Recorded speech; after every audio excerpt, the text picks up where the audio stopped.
Madam President, I rise today to express my deep concern about the tax increases, both explicit and hidden in President Obama's budget and in the Democratic budget resolution before us today.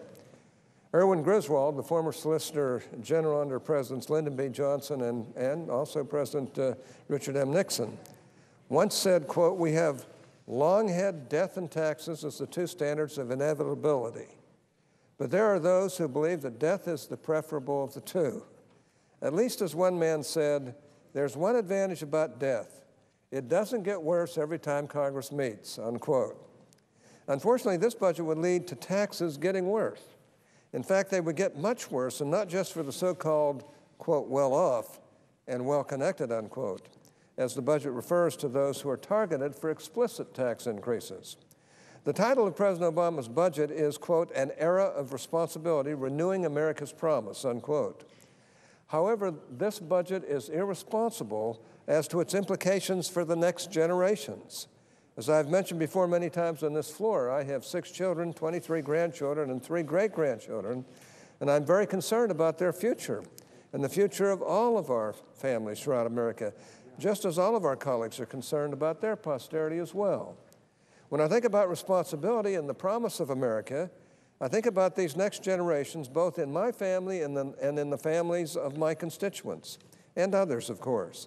This is why I'm so concerned about this budget, and especially the tax burden this budget would place on the next generation of my fellow Utahns and all Americans. This budget includes a number of tax increases, but I want to focus on just 3 of the major ones that would particularly affect these next generations. Now, the Obama taxorama.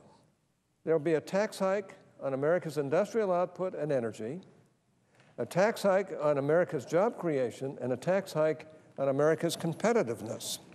So, during his address to Congress last month, President Obama promised that, quote, "If your family earns less than $250,000 a year, you will not see your taxes increased a single dime. I repeat, not a single dime," unquote. That's what he said. We have heard this promise before. However, from his first days in office, the President has proposed raising taxes and the cost of living on lower-income wage earners as well as on all Americans. Now, how? Through the $1 trillion-plus cap-and-trade climate change legislation that President Obama is proposing. This proposal, if enacted, would force energy and industrial companies throughout America to either pass these gargantuan costs on to their customers and employees or go out of business. Now, this tax on America's industrial output and energy is not even called a tax in the President's budget. Instead, it is referred to as, quote, "climate revenues," unquote. However, we shouldn't let that fool us. As the old saying goes, if it walks like a duck and quacks like a duck, it is a duck. This tax, estimated to total between $1.2 trillion and $1.9 trillion over the next 10 years, would be by far the largest tax increase in the history of the world. It is true that these new taxes might not be paid directly to the IRS or be withheld from workers' paychecks. Instead, they would be much more insidious. They would show up in the form of higher utility bills, higher costs for consumer goods, lost jobs, and a lower standard of living for everyone. This tax hike on America's industrial output and energy, just think about it. It's called cap-and-trade. They refer to it as climate revenues, potentially a $1.9 trillion tax on energy costs, and an increase in the cost of living. Well, the nasty thing about them is that the American family may not even know how much they are paying, just that their standard of living has gone down. The administration tries to tell us that lower-income Americans will be held harmless because the revenues from this new tax will be used to compensate them. Now, we've seen this type of compensation already from this administration, particularly in the stimulus bill. If you look back to last year before a Senate Finance Committee hearing, Peter Orszag, then CBO director and now President Obama's director of the Office of Management and Budget, he admitted that, quote, "Under a cap-and-trade program, firms would not ultimately bear most of the costs of the allowances, but instead would pass them along to their customers in the form of higher prices." That was before the Senate Finance Committee that I sit on on April 28, 2008. That's what the OMB Director Orszag says about cap and trade. Well, Madam President, passing these costs on to consumers is bad enough and will cause a great deal of hardship to families and to the economy. But my question is, what happens if the firms are not able to pass these costs on to their customers? The answer is they'll go out of business and jobs will be lost. Either way, the American family loses under this proposal. And as I mentioned, the President's budget says Americans will be compensated for these higher prices. However, I think a better word for the kind of compensation that this budget has in mind is, quote, income redistribution, unquote. Let us take from those who have and give to those who have not. It's the same philosophy that brought us tax cuts for people who do not pay taxes. Well, I suggest in the name of responsibility that if we want to raise taxes on Americans, let's do it in a straightforward way, where it is visible and does less damage. Raising taxes on anyone at this time of extreme economic vulnerability is a mistake. But this proposal does exactly what the President promised never to do, and then excuses it by saying this is not a tax. Now, that's a bunch of hooey. Madam President, this new tax on America's industrial output and energy would be a colossal error and could triple the ability of the next generations to reach, let alone exceed, the standard of living that we now enjoy. This would be a tragedy because seeing our children and grandchildren do better than we have done is the real promise of America. If this new tax on our industrial output and energy were the extent of the tax increases the President's budget proposes, it would be bad enough. Unfortunately, there is more bad news. The budget goes so far as to undermine and weaken the so-called stimulus bill enacted in February by calling for an increase in taxes that will affect job creation. As we all know, the goal of all of our colleagues is to save or create millions of jobs.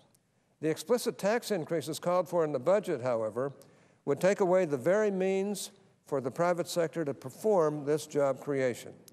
It would do this through increases in taxes on capital gains taxes, dividends, carried interest, and by raising the top individual rates where most small business income is taxed. Just ask any small business owner who reports his or her business income on their own tax returns, as most do, and they will tell you that if you increase taxes for the top two rates, then they will be forced to either reduce salaries or put a freeze on new hires. With nearly 200,000 small businesses in Utah, I do not think that Utah can generate substantial job growth if small businesses face these tax increases. The same is true for other states. 2/3 of jobs in small businesses are in firms with employees numbering between 20 and 499. These small businesses are the ones owned by individuals and taxed as individuals who would be targeted by President Obama's tax increases. The Small Business Administration tells us that 70% of new jobs each year are created by small businesses. Why in the world would we want to harm the ability of America's job creation engine, small businesses, to help us create or save the jobs we so badly need right now? This is sheer folly. Time and time again, research has shown that decreasing taxes on small businesses increases employment and raises wages. On the other hand, increasing taxes on small businesses hinders investment, including employment. Research by the Tax Foundation shows that raising the marginal tax rate by 5 percentage points reduces the percentage of entrepreneurs who invest by 10.4% and lowers their average investment by 9.9%. Reducing the tax rate from 39.6% to 33.2% increases the likelihood of hiring by 12% and raises the median wage for those hired employees by 3.2%. Now, these tax increases, which target the so-called wealthy, will miss the mark and hurt everyone, particularly those who lose their jobs or who do not get the job that might have been. The tax hike on America's job creation, 2/3 of small business jobs are targeted by President Obama's tax increases. 70% of all new jobs each year are created by small businesses. These tax increases are going to hinder job growth. Tragically, Madam President, There's even more in this budget that would attack our ability to create jobs. The third leg of this assault is on America's competitiveness in a global economy. Beyond strengthening job growth through small businesses, we must also create an environment that encourages companies to invest in the United States and also to expand worldwide to meet growing opportunities. Academic scholarship has shown that domestic companies that invest overseas strengthen their employment at home.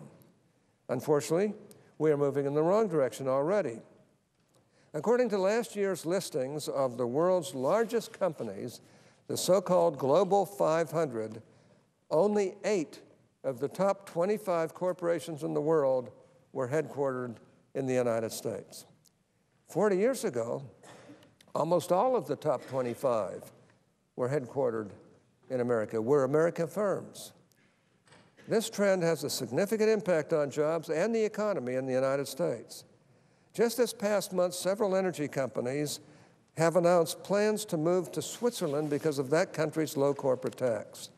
To be frank, after looking at President Obama's budget proposal, I do not blame them. Such a move could become a matter of corporate survival if we are not careful.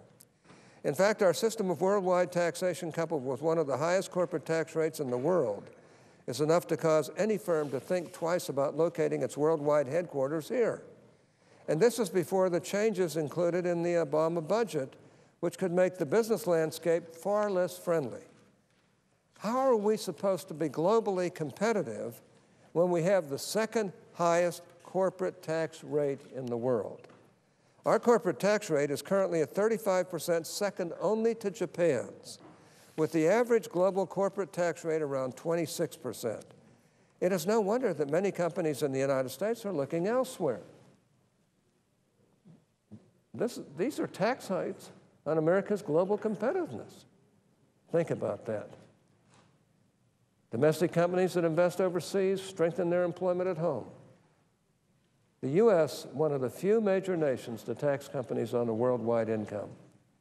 And the average global corporate tax rate here is 35%, where around the rest of the world it's 26%. We're the second highest in the world, second only to Japan. Now, the President believes that our tax code includes incentives for U.S. businesses to ship jobs overseas, and the budget includes vaguely defined proposals that would supposedly put an end to this practice. However, the evidence shows that our tax laws do not lead to U.S. job loss, but to increases in U.S. employment when companies invest overseas. In summary, Madam President, the Obama budget for fiscal year 2010, along with the budget resolution before us today, is a three-pronged assault on American job creation through new taxes on America's industrial output and energy, tax increases on America's job creation through small businesses, and tax increases on America's competitiveness. This assault is a huge contradiction to the stated goals of the President to create or save 4 million jobs. I know that he's sincere in that and believes that he can do that, but not with this budget.